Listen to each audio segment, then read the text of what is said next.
Today we are gonna fix VALORANT. There was an error sending a team invite problem.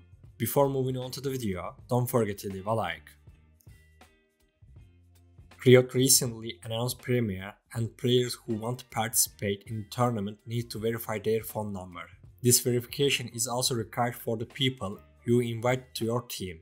If you don't do the phone verification, we encounter this error. To do phone verification, we click on Premiere Open Beta and then click on Verify. Then we enter our country code and phone number. After that, we click on Confirm. We enter the 6-digit code sent to our phone and click on Confirm again. We have successfully completed the verification process. Now, you can check if the problem is solved or not. We have come to the end of the video. I hope this video was useful for you.